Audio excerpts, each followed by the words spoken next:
ആരോപണ വിധേയരായവരെ സംരക്ഷിക്കുന്ന പ്രസ്ഥാനമല്ല CPIM. Sreekrishnapuram area secretary K Jayadevan. Sreekrishnapuram ഗ്രാമപഞ്ചായത്ത് അംഗം സി സുജിത്തിനെതിരെ ഉന്നയിക്കപ്പെട്ട ആരോപണങ്ങളുടെ അടിസ്ഥാനത്തിൽ സുജിത്തിനെ പാർട്ടിയുടെ പ്രാഥമിക അംഗത്വത്തിൽ നിന്നും സസ്പെൻഡ് ചെയ്തതായി CPIM Sreekrishnapuram area secretary K Jayadevan പ്രസ്താവനയിൽ അറിയിച്ചു. ഒരു തരത്തിലുള്ള ആരോപണങ്ങളിൽപ്പെട്ടവരെയും സംരക്ഷിക്കുകയോ അവരുടെ കൂടെ നിൽക്കുകയോ ചെയ്യുന്ന പ്രസ്ഥാനമല്ല CPIM എന്നും അദ്ദേഹം കൂട്ടിച്ചേർത്തു. ശ്രീകൃഷ്ണപുരം ഗ്രാമപഞ്ചായത്ത് മെമ്പറായിട്ടുള്ള സുജിത്ത്, അദ്ദേഹത്തിനെതിരായി ഒരു ആരോപണം ഇപ്പോൾ എല്ലാവരുടെയും ശ്രദ്ധയിൽപ്പെട്ടിട്ടുണ്ടാവും.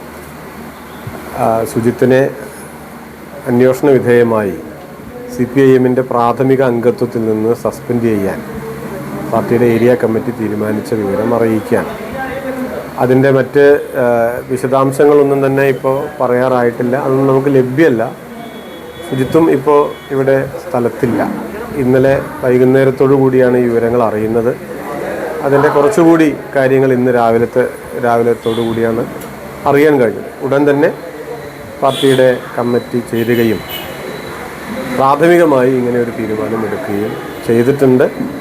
മറ്റു കാര്യങ്ങളെല്ലാം തന്നെ വഴിയെ എന്താണ് സംഭവിക്കുന്നത് എന്ന് നോക്കി തീരുമാനിക്കാം എന്നാണ് ഇപ്പോൾ കണ്ടിട്ടുള്ളത്. ഏതായാലും CPIM തീർച്ചയായും ഏതെങ്കിലും തരത്തിൽ ആരോപണ വിധേയരായവരെ, അത് ഏത് തരത്തിലുള്ള ആരോപണമാകട്ടെ, അത്തരം ആളുകളെ സംരക്ഷിക്കുകയോ അവരുടെ കൂടെ നിൽക്കുകയോ ചെയ്യുന്ന പ്രസ്ഥാനമല്ല എന്നുള്ളത് കൊണ്ട് തന്നെയാണ് ഈ ആരോപണം വന്ന ഉടൻ തന്നെ ഇത്തരമൊരു തീരുമാനമെടുക്കാൻ പാർട്ടി തീരുമാനിച്ചത്.